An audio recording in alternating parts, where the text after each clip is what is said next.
The Leadership in Law podcast is powered by Law Marketing Zone. Transform your firm's digital presence with expert marketing solutions tailored exclusively for attorneys at lawmarketingzone.com. Welcome to the Leadership in Law podcast with host Marilyn Jenkins.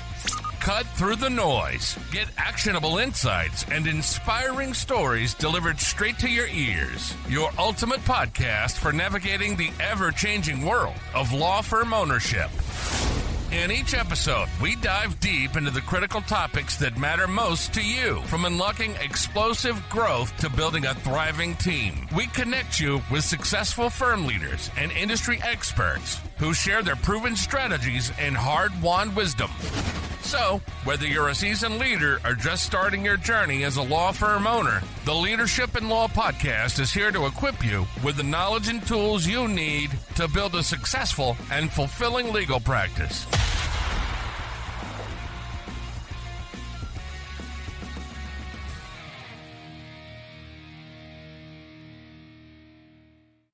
Welcome to another episode of the Leadership in Law podcast. I'm your host, Marilyn Jenkins.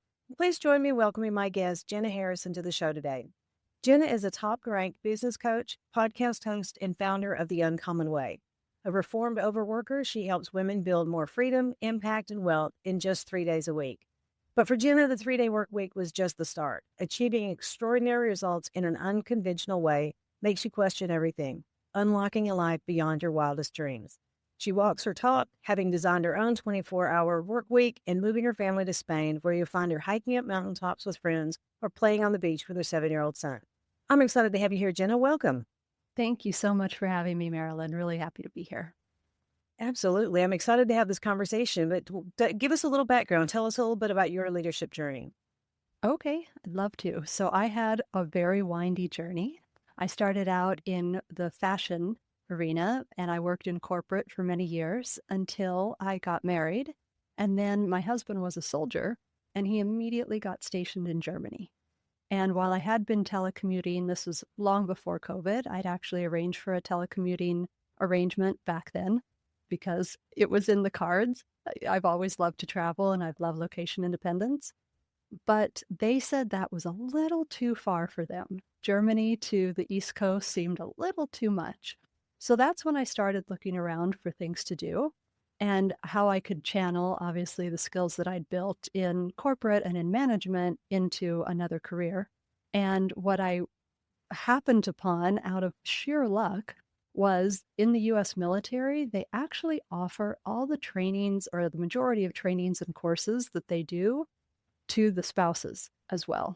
So I was absolutely fascinated. Because I've always wondered, how can you take a disadvantaged inner city youth and take him into boot camp, somehow something magical happens, and they come out a U.S. soldier? And I always thought this must be brainwashing, it must be fear tactics. But when I started diving into these leadership classes, and I eventually got my certificate in leadership development from the U.S. Army War College, which is their graduate level institution, it turns out it goes much, much deeper, and it's about identity cultivation and a lot to do with how you think and performance thinking. So when I started blending that together with business, it just started getting incredible results for me and for my clients. And then they started calling me their business coach. And that was about 10 years ago. The rest is history. Wow. Identity, performance, and identity. Yes. I love that. I love that. So give us a little bit more about how that works. I mean, obviously, high performing, high achieving women obviously want to get, and men want to achieve more, obviously. How does that work? Yes. So there are many different facets, obviously, that make up the world as we see it. And I like to say we think we're swimming in an ocean of possibility, but really we're in a fishbowl inside the ocean. And that fishbowl is our mind. It really filters the opportunities we see. It filters what we think is possible for us. And we don't really even notice it's there unless someone else taps on the glass and helps us see it. I love that analogy. You're right. You're kind of stuck within your own limiting beliefs. And that's really where identity cultivation and performance mindset come in is to try and stretch those beliefs and those ideas, those preconceptions, and really amplify that fishbowl, enlarge it, and hopefully break through it. I often say I help women break through their own glass ceiling. It's not about a corporate glass ceiling. It's not about an industry glass ceiling. It's our glass ceiling. I love that. I love the way you put that. And thinking about using your glass ceiling you set for yourself, revenue is one of those things. We all run into revenue plateaus in, your practice or your business. How do you help women or your clients move past that or adjust it, make it bigger? Great question. We could actually go in a few different directions with that, which might be kind of fun for your audience just to see how different it could be for different people, because it really depends on the person themselves. But one of the unconventional ways that I might help them do that is to suggest that they work fewer hours. And that is where the 3-day work week was born, because it really wasn't originally about helping women work a 3-day work week. It wasn't like my clients came to me saying, I don't really want to work that much. They're actually very ambitious people that want to create meaning or create impact in what they do. And so what was really happening was they would say, it's just not sustainable. I just need to give myself some space, work a little bit less. And what we found was that when we started cutting back on the work week, they invariably had to ask themselves questions of, how can I still do what I need to do? How can I still create the revenue that I need to create? How can I satisfy my clients in this amount of time? And the answers to those questions were exactly what they needed to get to their next level. So that may be a different service that they had to offer. That might be operational systemic issues in their business, or it might be something in their own mindset that was holding them back from going to, a different type of client or a different level of revenue. Maybe I'll tell you a really common one. It's either that they are concerned about the management aspect of growing their business, or it's that the opposite, they don't want to give up control. And so they're worried about the product suffering when they're not able to have their hands in all the different moving pieces. So that might be one unconventional way that I would help women do that. So giving them, taking that time off, or like putting yourself, that I think about an attorney trying to make partner or whatever, you're working 70, 60-hour work weeks and getting that down to something normal. Is that giving you basically a time to clear your head and see more possibilities? Yeah, it's doing several things. So in the corporate example you gave me, one is that it's forcing them to get very, very clear on KPIs with their partner. They really need to be a lot more proactive about what they're doing, and also about letting people see what they're doing in order to create the same type of, what should we say, in order to be seen in the same way as they would when they're working more, right? They have a branding opportunity here for themselves where they're able to create so much in less time than it takes somebody else. That might show that they are smarter, that they're more efficient, that they're thinking outside of the box, right? They have something else to offer that maybe their other colleagues don't have. But those are the kinds of new ways of thinking that they'll get to access. Then on the other side of that, yeah, they are going to have time off. In the beginning, for somebody that has been working a lot and been very ambitious and high performing, and I can speak to my own experience, it is challenging to actually rest during that time off. Often it gets filled with other things. All of a sudden it's about, and I'm not trying to stereotype in any way here, I've just actually seen it happen with clients of mine, but maybe then they become the room mom for their kids' class. Or maybe they start a side venture. Maybe that's when they decide to write their book. And all of those things are wonderful. But what is really fantastic is when you can actually give your brain some time to decompress. What we've now seen over and over again in fMRIs, and thanks to all the amazing work that neuroscientists are doing, we can actually see how different parts of the brain light up when you're in a more well-rested state. And actually the ideas that come to you, the creativity, the problem solving, the higher level thinking are exactly what lets you really impress your bosses and make partner more quickly. Interesting. And do you find that, like, okay, so instead of giving yourself a new job like room mom or whatever, taking up a hobby, is that something that you would encourage? Because I'm seeing that more and more women that have more time off are taking up hobbies and not just gardening.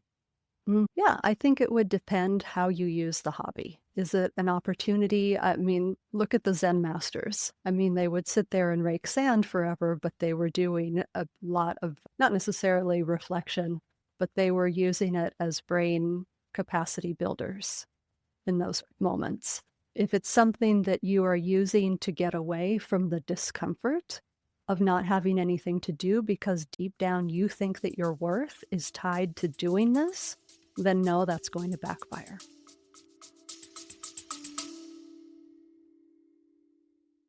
Hey, lawyers, are you losing cases to firms online that aren't even better attorneys than you? They're just better at marketing. Most law firms are nearly invisible online. If you're not showing up in the Google Map pack, if your ads aren't converting, or if you're constantly waiting on referrals, you're leaving money on the table. At Law Marketing Zone, we've helped clients go from 0 to over 20 cases a month, and we put our top strategies into a quick, free checklist, the Law Firm Marketing Fix. 10 ways to stop losing clients online. Download it right now for free. You'll discover the biggest mistakes most firms are making and how to fix them fast. Then, if you're ready, book a free strategy call and we'll walk through the gaps in your current marketing. Don't wait for referrals. Start attracting your ideal clients today. Click to get the checklist now.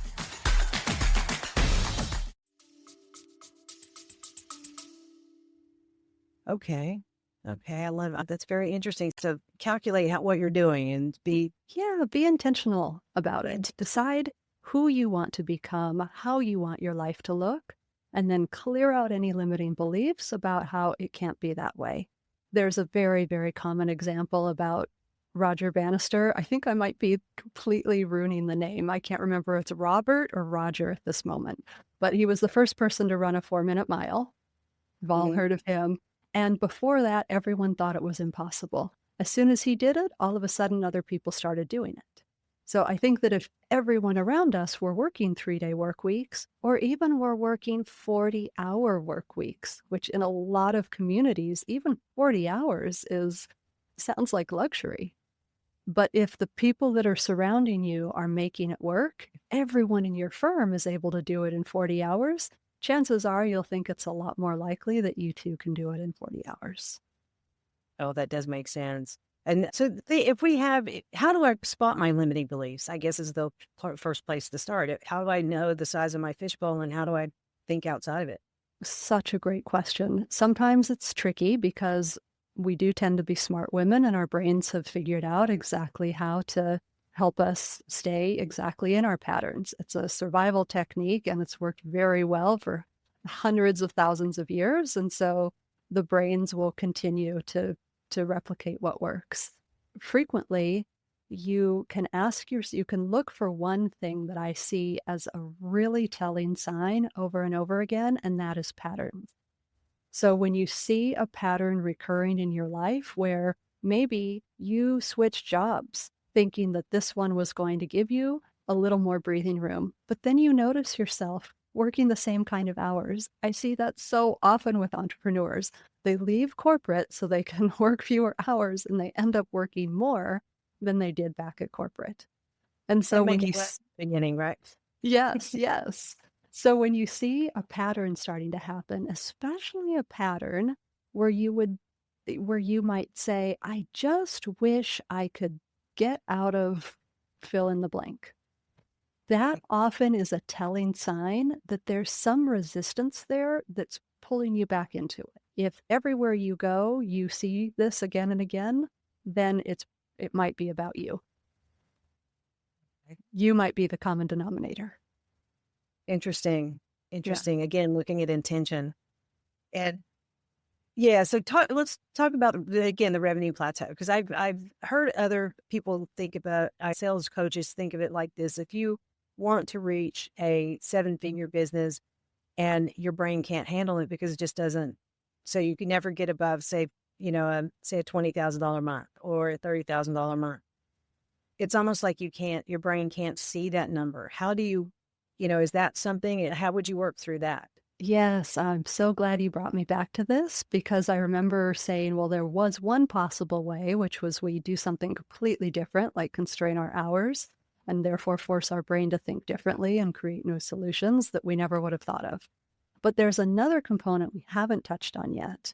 And so this is really what I notice when the pattern is a plateau. When people come to me and they say, I just haven't been able to go beyond this number, then yes, I also agree that typically what's going on is there's some level of comfort around that number or known situation around that number, and understanding what is needed for the next level is interesting to talk about, but more often than not, what I see, it's actually a nervous system. It's a body issue.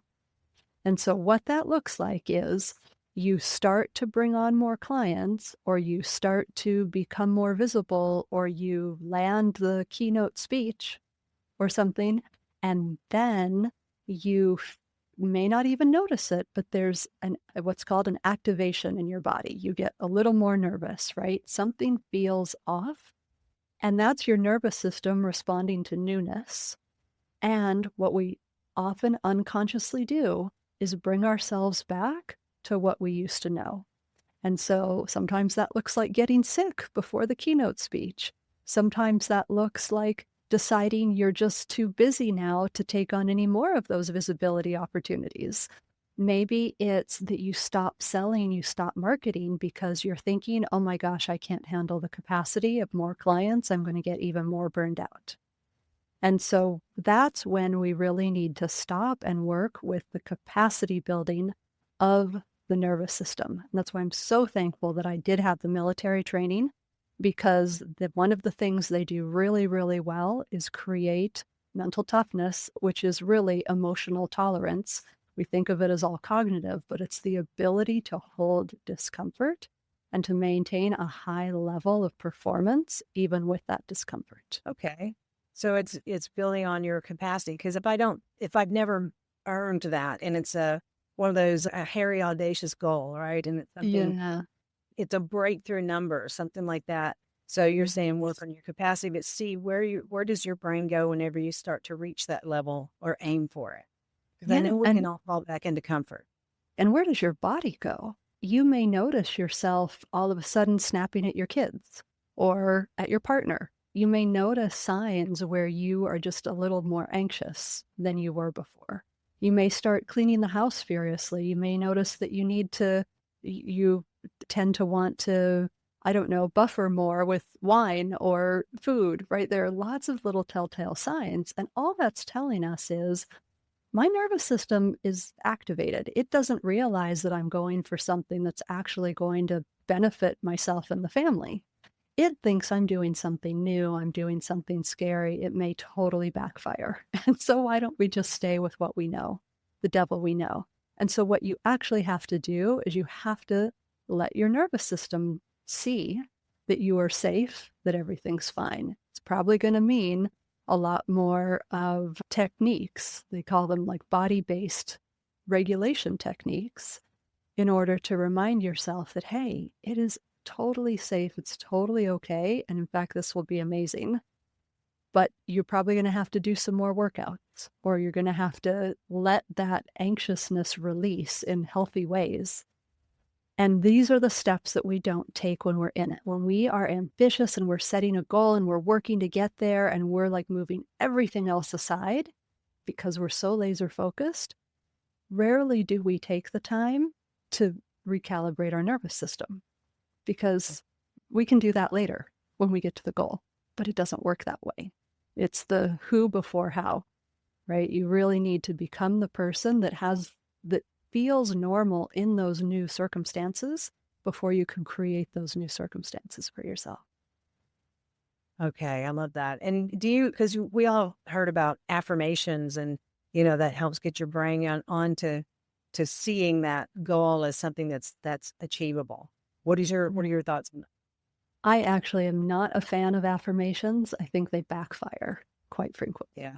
So you may say that thing, but all that's doing is pointing out what you don't have or pointing out what you don't believe. And so I'm much more of a fan of ladder beliefs. So you may not say, I am a millionaire, but you may say, you need to find, and it needs to be very unique for every person. You need to find what one step on the way there you do actually believe in your core. So it might be something like, there are many women who are millionaires. And that's something that your brain really believes. And that's what every time you say, oh, this is probably impossible, you're not saying, I am a millionaire. You're saying, there are many women who are millionaires. And that's how you're reminding yourself again, right? And soon that will seem so matter of fact and so normal to you that you'll be ready for your next level. It's possible that I could be one of those women. That's the next letter or rung on the ladder, right? It's possible that I could. Yeah, because I was having a conversation with someone the other day about consistently missing goals and coming back to that. It's like, okay, am I making those goals too high? Am I being unrealistic? How do I keep going when I keep missing my goals? So that's the thing, how would you address that? Oh, that's such a great question. So without knowing the person, because I do believe that there's a really important time where we do lean into our growth edge. And that means we are going for the thing that really feels out there. But there are other times where we're doing this capacity building, where we're really creating safety. And maybe what we need to do is recreate a previous goal in a different way. What that's doing is it's showing us that it's very possible for us to create new results, but it's not in the one area that feels the scariest for us at that moment.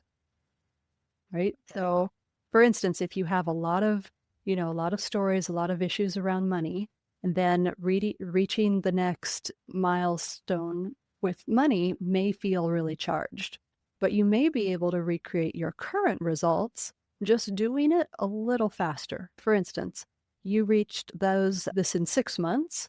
Now you're going to do it in 5 months. Let's just see if we can do that in 5 months. Or let's do the same thing in 6 months, but instead of doing it in 60 hours a week, let's do that in 50 hours a week. Yeah, these are brain hacks. Changing. Yeah, I love that because that's something that makes it feel more attainable. Yes, exactly. Very interesting because it's the revenue goal. We all have that pie in the sky number, and I'm a big fan of the Breakthrough Code by Tom McCarthy, and that's one of the things is pick a breakthrough number, or something that would change your life. It is a breakthrough. So, and I have a hard time doing setting that up and setting that as a goal because again, your brain doesn't believe it.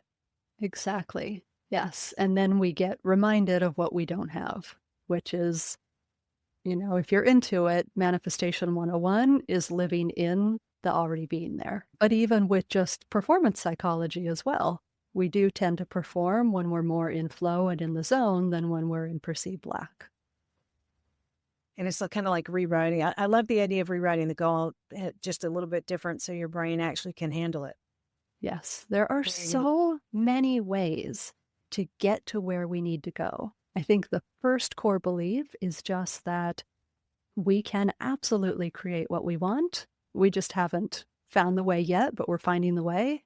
And then the second thing, one that I really love, is that when I create the right conditions, thriving is inevitable. And we see that in nature all the time, right? I see it here walking around. I live in Spain. I'll see olive trees growing out of the craziest places, out of a cliff, and there's no one is cultivating that tree, and it just grows like a weed. It's huge, it's ancient, it's been there for hundreds and hundreds of years, and it's beautiful. You take that same tree and you plant it in the Mississippi Delta, which has very by all standards, it would be nutrient dense, lots of moisture, humidity, everything should grow well. That tree will die. You need the right conditions. And when you do have the right conditions, you really don't need a lot. You will thrive. Fantastic. So how would somebody start working with you? What does working with you look like? And are we going to look at what I'm currently doing or what I want? How would we do that? Yeah. So if we were working together privately, then we would be thinking about reinvention. And that is all of this identity work that we've talked about. And that would be the first step before we bring the business into it. It doesn't have to be that long. It could be a month, but this is what I was talking about with the right conditions. If we don't set up the right conditions, then it's just going to stall our growth and make our growth more difficult. I also have a mastermind program, which is where a bunch of women come together. That can be the power of social learning, just cannot be underestimated. It's a fantastic place if you also want to surround yourself with women that are specifically trying to do things differently than everyone around them is doing it, and to see that it's possible. And so that has a more structured curriculum where I have people walk through several of the areas that I see as being the most problematic and there's the most potential for lag there. And then we would meet on group calls weekly. So there are different ways to approach it just based on what the preference of the person is. Okay. Yeah, I absolutely wholeheartedly agree with masterminds. Social learning and the amount of open-handedness, sharing of ideas and information is just incredible, and a mastermind can move you years beyond where your business is right now. Isn't it amazing? And it's like you don't have to do the heavy lifting anymore because your brain by association starts to believe, well, if these people that I know, like, and trust are doing it, then I must be able to do it too. And when you're working in isolation, you have all those beliefs to overcome, all that disbelief to overcome. And so much of the heavy lifting just gets done for you just by the community. Yeah. Just seeing what others have done. And that's one thing I like to do on this podcast is have attorneys talk about their story because, we are stuck. We all work alone most of the time. As entrepreneurs, you're pretty much an island when you shouldn't be. And this gives us an opportunity to see. And a mastermind, I think, is a really good idea because you can actually hear what other people are doing, see where they're beyond you, and you can see the possibilities. I love that. Absolutely. And you get to reinforce your own learning by explaining how you got to where you are. So for instance, if you just started to shed some limiting beliefs about money, and then someone comes in who still has those, when you explain to them, that is how you really enforce that learning for yourself. Nice. I love that. Wow, this has been really impressive. I love the way that you work and the way you the brain hacks. That makes a lot of sense. And I know some of our listeners may want to reach out to you and talk with you about, what can they get help with? How would they best connect with you?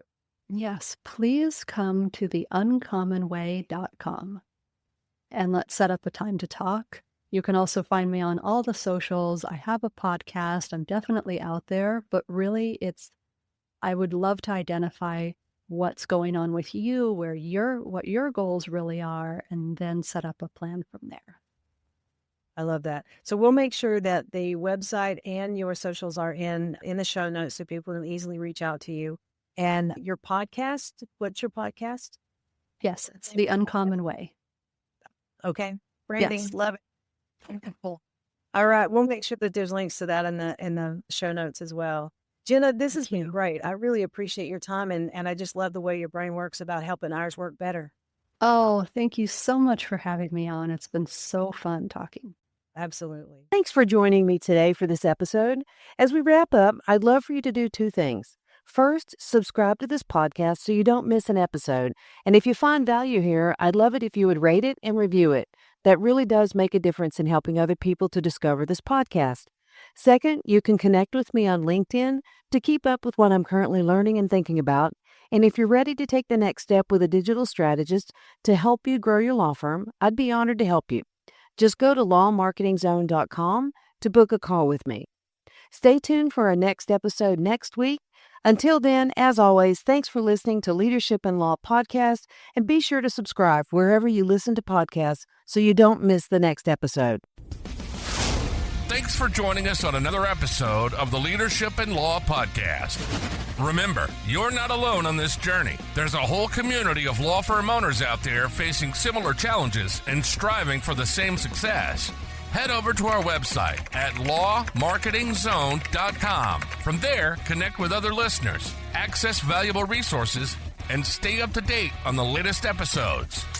Don't forget to subscribe and leave us a review on your favorite podcast platform. Until next time, keep leading with vision and keep growing your firm.